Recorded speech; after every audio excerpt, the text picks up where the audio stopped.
আসসালামু আলাইকুম বন্ধুরা, আমি আজকে আপনাদের বাড়িতে তৈরি লাড্ডু কিভাবে হয় সেটা দেখাবো। সবার প্রথমে আমি এক বাটি বেসন নিয়ে নিয়েছি, ওর মধ্যে দিয়ে দিয়েছি 1 চামচ হলুদ গুঁড়ো। এবার এই ব্যাটারটাকে আমি খুব ভালোভাবে মিশিয়ে নেব, যেন না পাতলা না গাঢ় হয়। এবার আমি ফ্রাইং প্যানে তেল গরম করে নিয়েছি। এবার এখানে এই ব্যাটারের মিশ্রণটা আমি দিয়ে দেবো। যেরমভাবে ইচ্ছা সেরমভাবে দিতে পারেন, সেটা কোনো ব্যাপার না।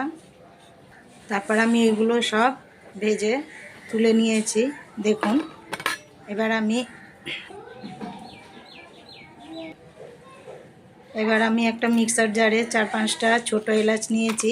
এবার এই যে বেসন দিয়ে আমি সব বড়া ভেজেছিলাম, এই বড়াগুলো আমি এরম মিক্সারে বেটে নিয়েছি। বেটে এবার আমি কড়াই চাপিয়ে ওখানে 1 বাটি চিনি দিয়ে দিয়েছি।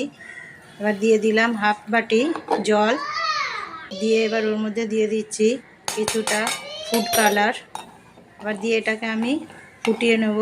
যখন খুব ভালো করে ফুটে আসবে, তখন যে আমি মিক্সারে বেটে নিয়েছিলাম, এবার আমি ওইগুলো ওর মধ্যে দিয়ে দেব।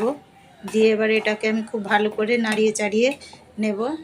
দেখুন কীরকম শক্ত হয়ে গেছে। এবার আমি দিয়ে দিচ্ছি 1 চামচ ঘি। এবার দিয়ে দিচ্ছি 4 মগজ দিয়ে, এগুলো ভালো করে একসাথে মিশিয়ে নিলাম। মিশিয়ে এবার আমি এটাকে 15 মিনিটের জন্য ঠান্ডা করতে দিয়ে দিয়েছি। দেখুন এবার হাতে গোল গোল করে লাড্ডুর আকারে আমি লাড্ডু তৈরি করে নিয়েছি। একদম নরম তুলতুলে লাড্ডু বাড়িতে তৈরি করতে পারবেন। আর যদি আমার রেসিপি ভালো লাগে তাহলে আমার পাশে থাকবেন, আমাকে সাপোর্ট করবেন, আর ভিডিওটা প্রথম থেকে শেষ অবধি দেখবেন। দেখার জন্য